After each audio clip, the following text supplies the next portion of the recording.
Someone once said that the gap between the way you expect things to be and the way they really are is where disappointment, frustration, and anger live. Think about that for a moment.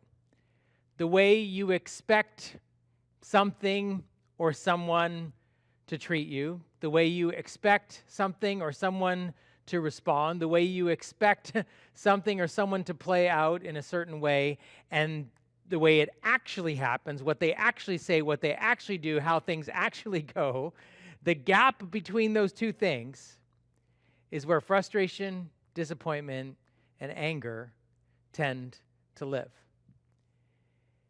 You could probably see and observe that in your own life. I can certainly see and observe that in mine. But even in particular, as we come into and are part of a church gathering, it's quite possible to experience that gap.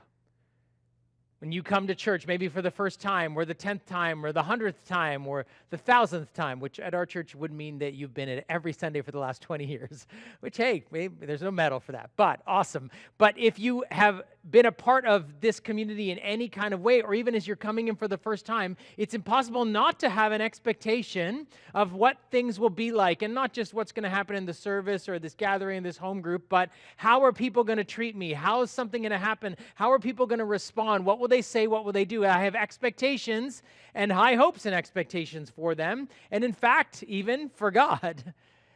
And yet, very oftentimes, people don't respond the way that we hope. People don't do the things that we hope they will do. People do things we don't expect them to do or say. Or in fact, even God doesn't quite do what we expect or hope. And in between that gap is where frustration, disappointment, and anger can live in our church community, in our faith, with each other, and with God.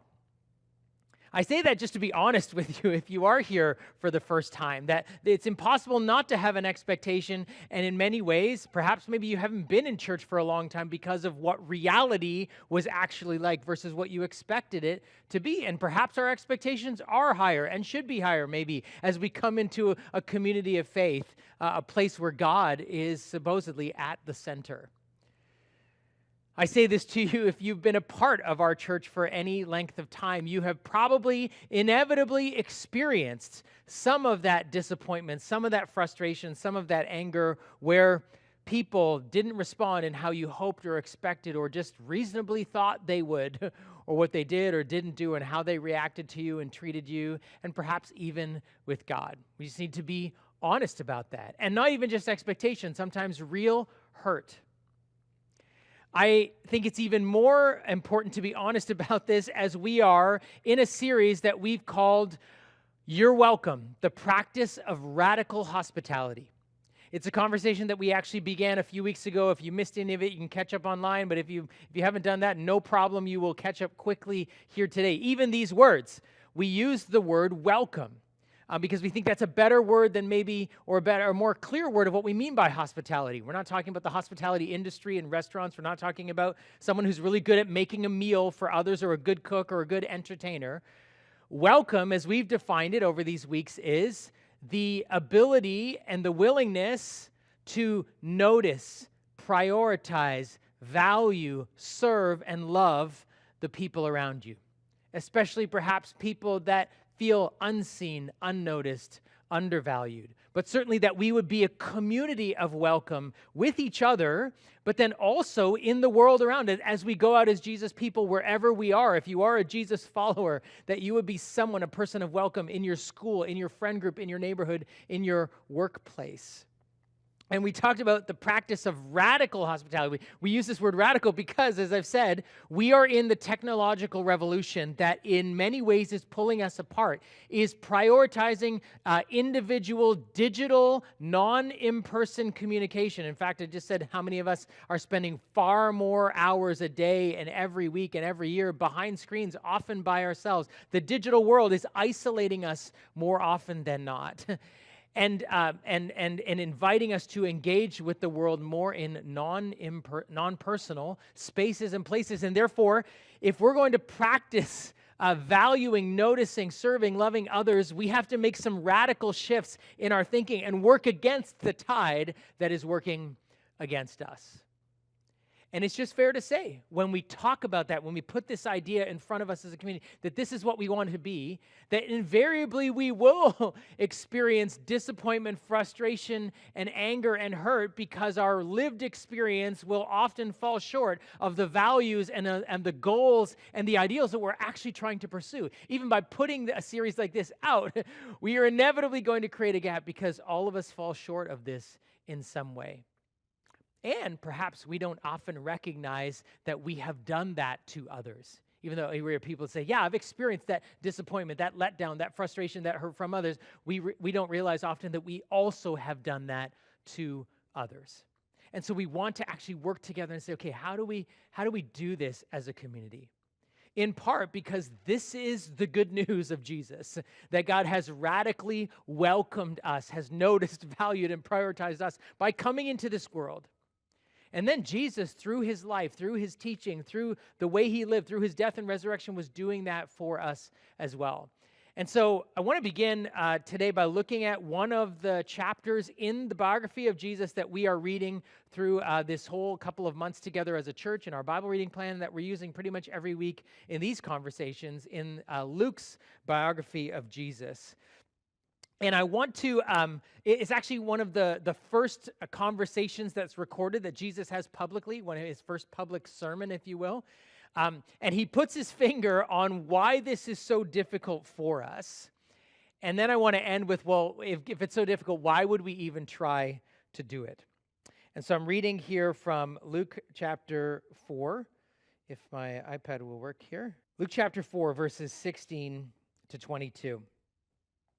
When he came to the village of Nazareth, his boyhood home, he went as usual to the synagogue on the Sabbath, would have been the local synagogue where he grew up going to, and stood up to read the scriptures. The scroll of Isaiah the prophet was handed to him, and he unrolled the scroll and found this place where it was written, "The Spirit of the Lord is upon me, for he has anointed me to bring good news to the poor. He has sent me to proclaim that captives will be released, that the blind will see, that the oppressed will be set free, and that the time of the Lord's favor has come." He rolled up the scroll, handed it back to the attendant, and sat down. That's what people would do when they would teach. They would read it standing up, sit down, and then begin to teach. All eyes in the synagogue looked at him intently. Then he began to speak to them. "The scripture you've just heard has been fulfilled this very day." Everyone spoke well of him and was amazed by the gracious words that came from his lips. "How can this be?" they asked. "Isn't this Joseph's son?" Let's pause there for a moment in this sermon that Jesus gives. He finds a passage of scripture that was written 700 years before from one of their prophets, the prophet Isaiah. And the beginning of a sermon, he says, and he reads this prophecy about this person who would come to do this incredible work of God in the world. And he says, "This is about me." This is a stunning claim that Jesus made.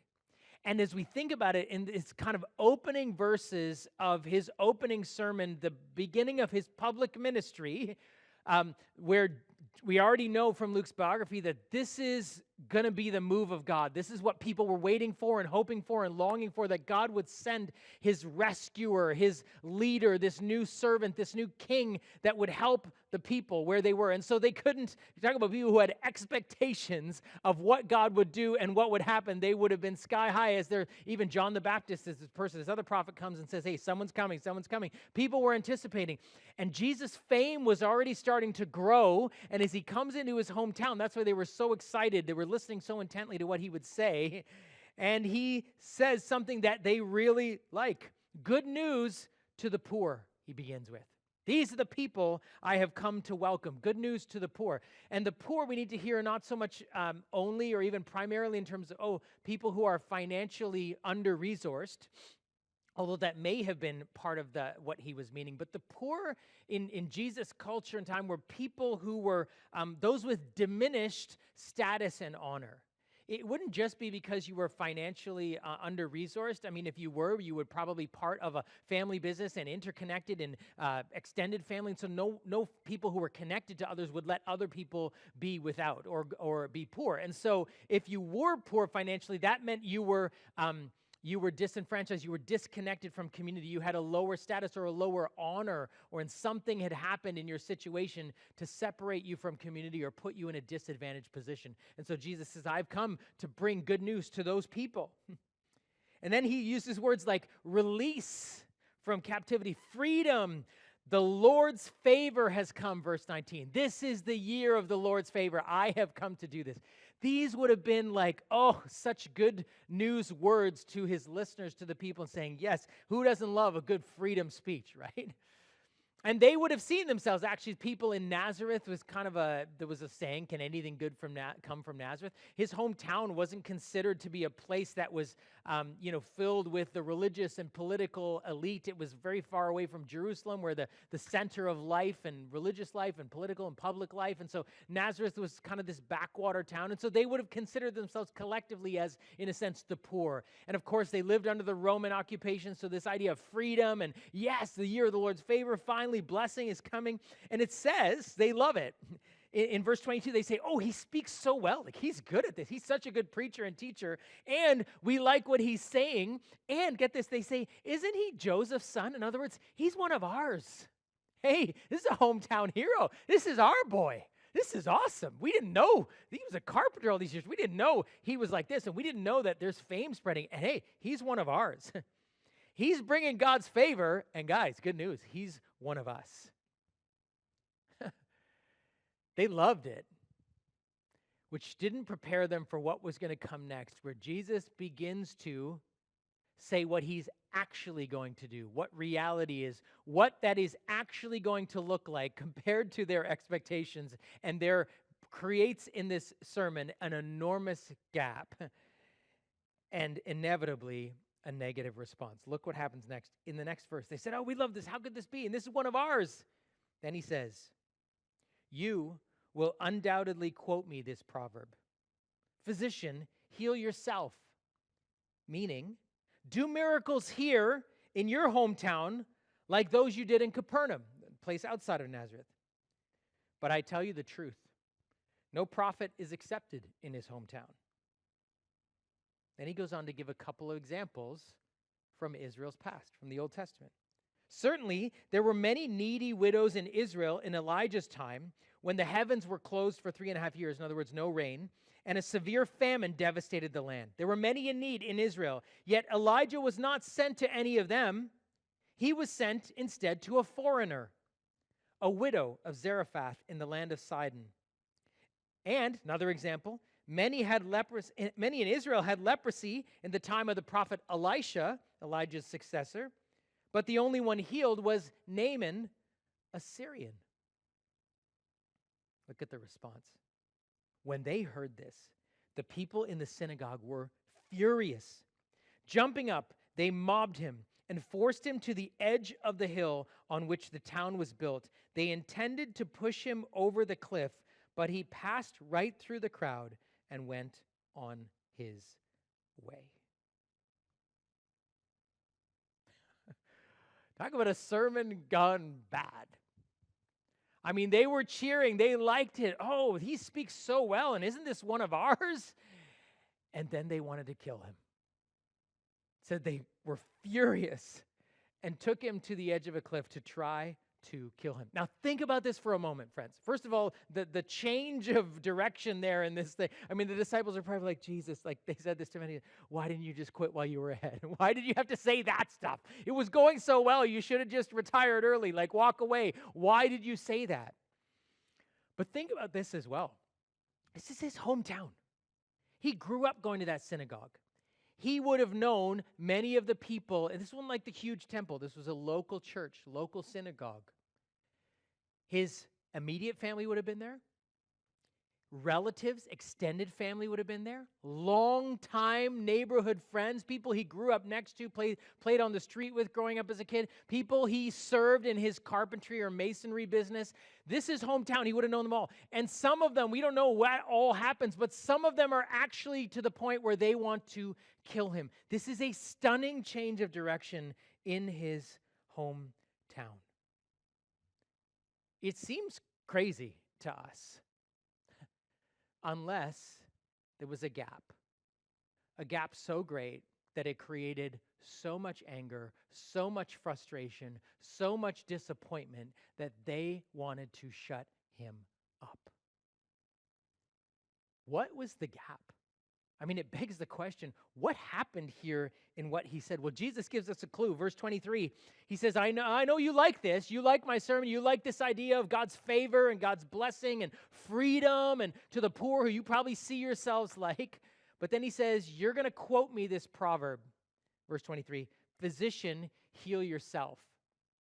Now, this wasn't like, we mean like when a doctor gets the flu and they don't go to the doctor, like that's what it means in today's vernacular. That's not what it meant. And in fact, the next verse explains it. But in this culture, you quoted that. It was a way of saying, hey, make sure you look after your own family first, your own relatives, your own hometown.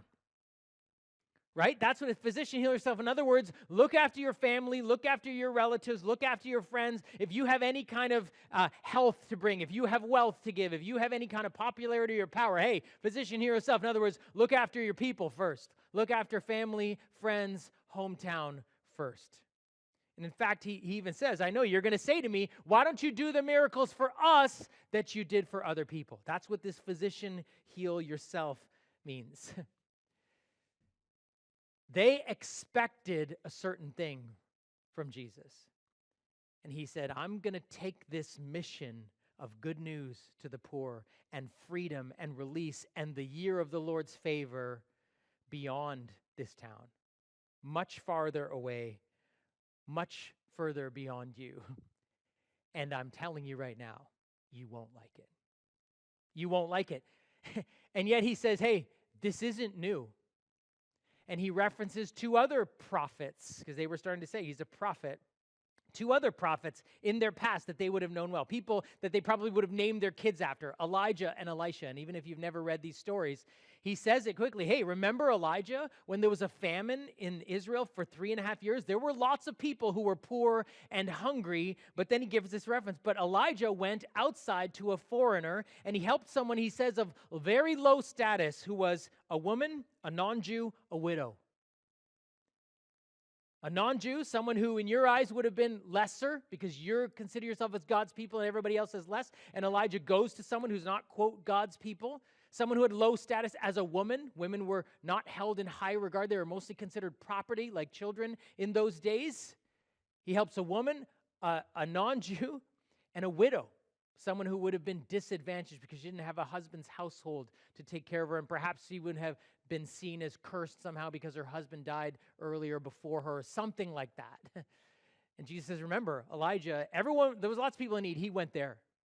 And actually his successor, Elisha, did the same thing. There were lots of people with leprosy. Leprosy was considered, you were considered unclean, and you were considered like not just physically sick, but a social pariah. Stay away. If you were a leper, you had to yell when anyone got in 10 feet of you. Unclean, unclean, stay away. Lots of people who needed that healed from them so they could be healed socially. And Elisha goes to, again, a foreigner, a Syrian, actually a captain of your oppressor who was making war with you, and someone who was unclean, someone who was a physical and social outcast. Remember, this is not new. This is what God does. See, they loved his message. Freedom, release, favor, blessing, good news, until he defined who he was going to take it to.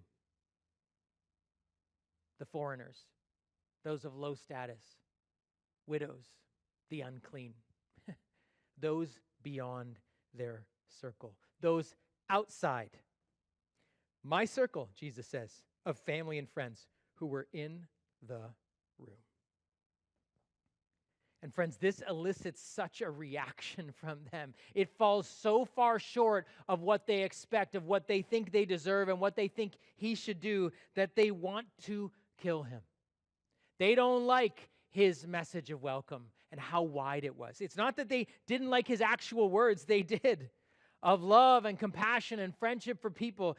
They didn't like how far and wide that circle of welcome would go.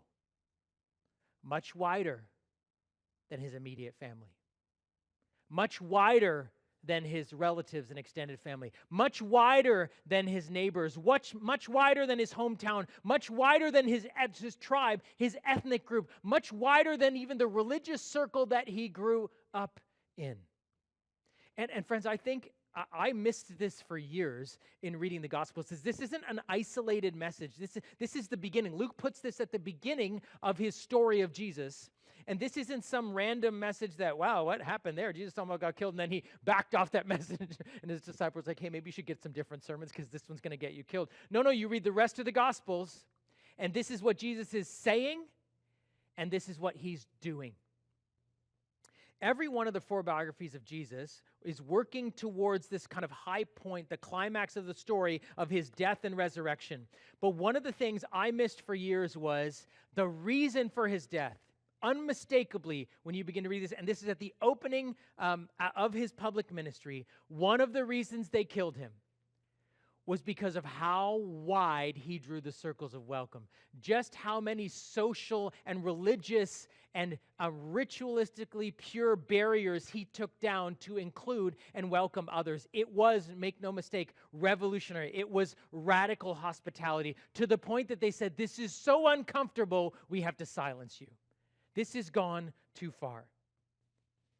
It made everyone uncomfortable, including his disciples, including his brothers, we know that, and his family, and clearly here his extended family and friends. But why? Why did it make them so uncomfortable?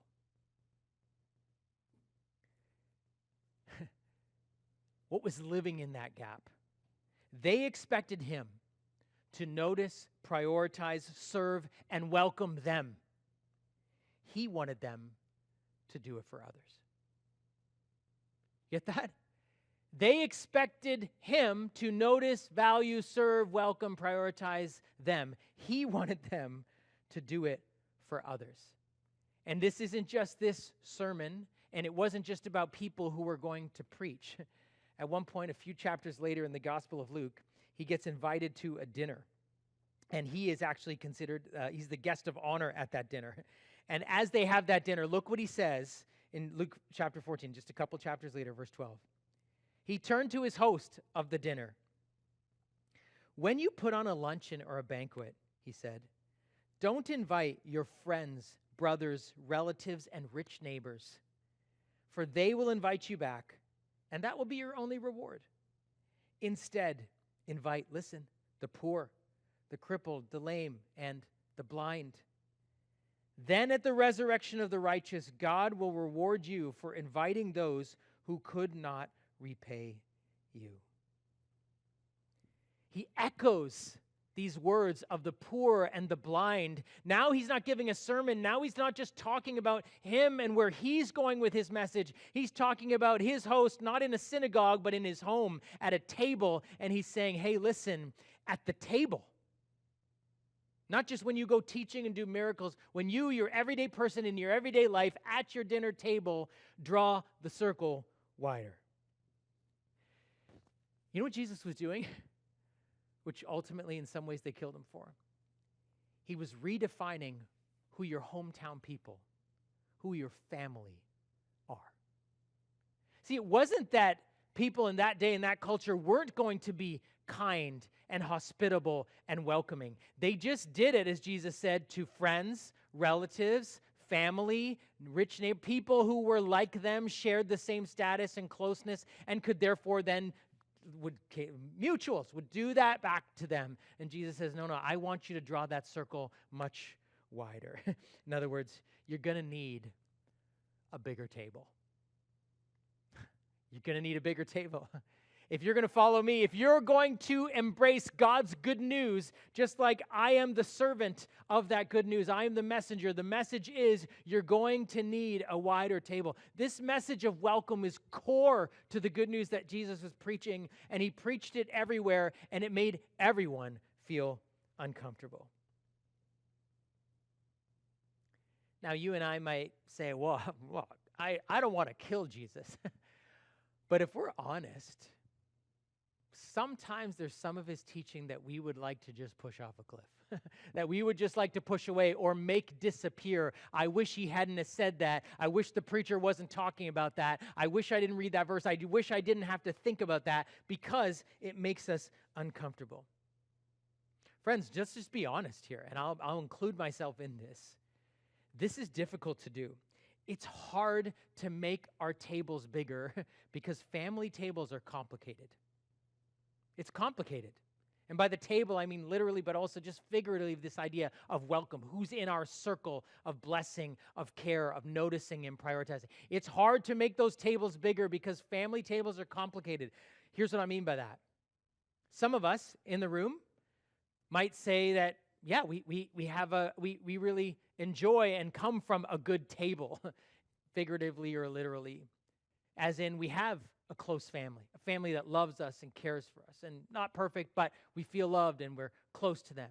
That we have extended family, that we enjoy Christmases and holidays and celebrations, and we feel well loved and well connected, and people we know who are looking out for us and praying for us and caring for us and sending us money on our birthdays or something. And we have a good circle of friends. We got close friends, and they're people where we'd say, and it's true, if you have that, yeah, you could say that's blessing, that's a gift. But here's my experience with that. The more we have that, the tighter our family is, the closer our friendship network is, the harder it is to notice, to even realize that there are others around us who don't have that. The harder it is to empathize, to feel what those who don't have that kind of table feel. The closer the gifts of those relationships are, the more out of touch we are with people who would never even dream of being able to have a table like ours, a friendship network like ours, a family like ours, an extended family like ours. And here's the thing, in my experiences, very few of us realize we have it. Very few of us realize the riches we have in friendship, right? Like we're all just kind of feeling like, oh, we're enjoying it, where we don't realize like what a gift that is. And so it's not intuitive for us to think we should widen this table. Or the closer event, well, what are my friends going to think if I include this person? What are my friends going to think if I decide I'm not going to go out with this one, I'm going to go out with that one? What are they going to feel like, oh, how come you're ditching us, or we don't see you around? Or is my family going to think it's weird that I invited this person over, or that I think we should have more people over for Family Day or for Easter this year? Is that going to disrupt our nice, tight family unit? The tighter and closer the families and friendships are, the harder it is to actually reach out. People from the outside, people of lesser status, or just from a different background, from a different religious background, from a different ethnic background, from a different social background, from a different social class or circle. It's complicated. It's hard to make our tables bigger. We would like that teaching to disappear. It's also complicated for us, those of us who don't have a good experience with family. And maybe it's broken or dysfunctional or isolated or long gone. Those of us who maybe feel like we don't have a tight friendship network, like we're not really sure who our friends are. We feel like we're in a place of isolation or loneliness in some way. That's hard for us as well, because it's easy to feel hurt. And even as we come into a church and we expect and we see others who have that of course, it's like someone, if you're coming in and you haven't eaten for days and someone's sitting with plates and plates of food and they know that you don't, or you hope that they notice you don't, you think, well, of course they would share that with me. We can do that relationally in the sense of we're feeling very hungry relationally. Like we have not had the experience of being welcomed at a table, and we see others who seem to have that and wonder, why aren't they doing that for us? And so that experience of disappointment, anger, frustration, and real hurt is a possibility and reality. And we come into a church that uses the word family and preaches sermons like this, and our expectations cannot help but be increased. Like, oh, this is what I was looking for. And we're not wrong to look for that. We're not wrong to believe that this is true, that this is part of the good news that Jesus came to share. And yet inevitably it falls short on that. And then, so that hurt is increased because we're in a place of deficit. Like, I think actually that's why Jesus' hometown was so mad at him. We're like, we are the poor. We are the ones who need this. How could you not see this? We don't have a law. We're outside of the circle of who's included in the religious and political elite in Jerusalem. They consider themselves as the one in need. Why are you going beyond us? And that can happen when we're in a place of deficit, to feel like if God isn't tending to us, or the God's people aren't in that way, that can even deepen our sense of hurt. And when we're in a place of deficit, it's almost impossible to think or believe and see that we have something we could give to someone else, that we actually do have a table that others could be welcomed in at. Friends, this isn't easy for any of us. All of us find this difficult in different ways for different reasons. And so we don't want to kill Jesus, but we want to resist it, right? It feels difficult. It feels threatening. It feels uncertain. It feels costly to do this. Like, what's this going to mean? And how can I do this? And what if I have to give something away and I don't even feel like I have a lot? How would that even work? We're afraid of looking foolish, of being let down or hurt by extending ourselves. We're afraid our insecurity is going to pop up and I wouldn't know what to say, or I wouldn't know what to do. Well, that will be awkward, or someone will be upset with me. We're afraid of putting ourselves out there to experience more disappointment or more hurt. It's difficult to let Jesus broaden our circle, widen our table. It's difficult to hear this message. Why would we do it? Why is this actually good news? And that's what the people in Jesus' hometown didn't realize. It was good news for them. He did want to free them. He wanted to bring release from the captivity they were in, right? He wanted to free them from worry, from scarcity, from a self-centered life that ultimately cannot satisfy. He wanted to free them from gripping tightly when we feel like we don't have enough to give, or we need someone to do something for us. He wanted to free them from that. He wants to free you and I from living in our heads, from our well-rehearsed narratives of what we don't have or what we need, or who the insiders and outsiders are, or how hurt has happened in our lives. He wants to free us from insecurity and the fear of looking foolish. He wants to free us from just being obsessed with ourselves and having or trying to get more and more of time and like living in these bubbles. It's freedom that Jesus has for us. The Lord's favor actually comes when we follow Jesus into these difficult places. And actually, that's what some of his disciples discovered. They were scared too. They were probably sitting there listening to this sermon, some of whom were from his hometown that he called, and were probably like, what's this going to mean? And they discovered it, and they realized it was good news. It was favor. It was freedom and release from the captivity that they were in. This is what the message of welcome does, is Jesus invites us to join us in it. Because as we make our tables bigger, Jesus knows this, our hearts get bigger. Our character gets bigger. Our lives get richer. The wider our table goes, the farther out we draw our circles. Friends, don't downplay. And I've said this every week, and it's just been striking me as I've been wrestling with this and looking at this in my own life and talking with many of you. Don't downplay the incredible power and the riches we have to give by simply widening our circle. It seems small to us. God uses it in powerful ways. This is what the gospel is. This is what the good news of Jesus is. God's radical welcome to us and inviting us to join him in making our circles wider. And the small acts that can do incredible things. That's why in this series we are using alongside these messages and times in your home group, whatever, our 30 days of welcome, our hospitality challenge. And some of you may have received a bingo card as you came in today or last week. It was sent out to you as well. On the email, but you can actually scan it here and get a copy of it. It's right up on the screen there. You can put it in your phone if you want. And what it is it's just us holding hands together as a community and saying, hey, let's grow in this. None of us are amazing at this. I mean, some people are great at it and we can learn from each other, but all of us need to grow in it. It's a challenge for all of us. Like I said, we find it difficult no matter what our family or relationship or life situation is. And so we need to say, hey, let's do some things. Let's do some small things. On this bingo card, there actually actually small things, not huge amounts of time or energy or money, but just a little bit of disruption, a little bit of change, a little bit of moving you out of your comfort zone into the growth zone, right? To see God show up and to use us in powerful ways. And so that's what this card is for, and we're encouraging you to take steps of that and to share those on social or to write back to us examples of what happened when you do this or how this is working itself out in your lives. And of course, every week we're tracking with our young adult who's really taken this to heart and trying to help his neighbor, Bob, and being welcoming to him. So let's just check in with him and see how he's doing. Am I good at helping people? Yeah, of course. Let the spirits know. Serve him. Serve him just like Jesus did. Oh my gosh. We'll be done, no problem. Yeah, this guy, I don't even really know. I don't think I know him. He keeps trying to help me. Okay, I'll throw that. I'll throw it.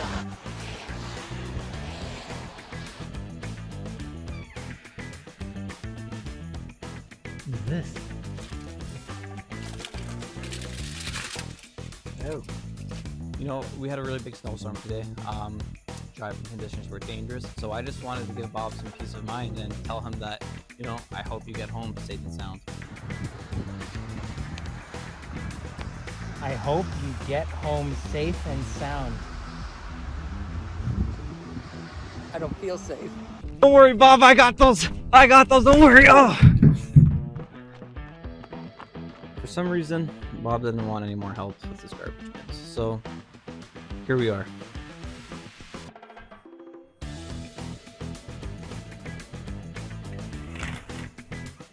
I think I'm just gonna stay inside.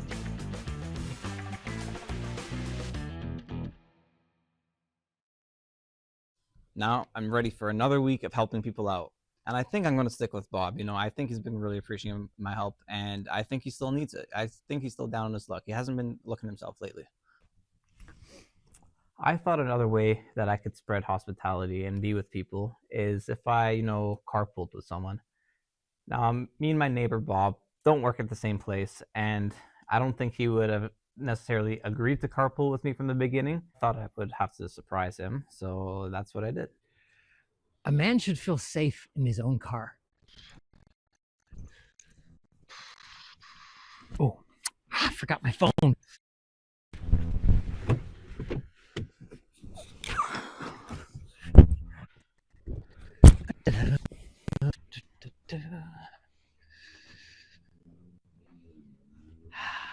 Ready to go. Okay. Here we go. Great day for some carpooling. What? What's that? Oh my gosh. You again! Hey man, I'm just trying to be hospitable here. Sammy was in the back of my car. Like, I'm thinking, do I need pepper spray if someone's going to try to help me? Oh, well, he obviously read the one on the card that said, bring your neighbor's recycling or garbage bins in. So that was a good idea. Maybe you could execute it a little bit better than he did. Right? But this is a chance for us just to try some things, to see Jesus use the small things that we do to make a big difference in people's lives and to grow our muscle, exercise this muscle that, quite frankly, has atrophied post-COVID in a technological revolution, that we've lost the ability to do this somewhat, that we can practice this together as a community that then can begin to take this out in the world where we are. Friends, this is so that you can have more freedom in your life, that you can be more free from a preoccupation with self, that you can be more free from the narratives of how other people think about you and see you in your head, that you can be more free from insecurity. And I don't know about you, but we all have some of that to grow out of. Simply trying to do that, trying to think differently doesn't work. We have to train. These little practices are Jesus' invitation to us to train, to apprentice as his disciples, to put in small steps of welcome that begin to actually set us free so that we can realize this is God's good news to us. This is God's freedom. This is the favor of the Lord in our lives.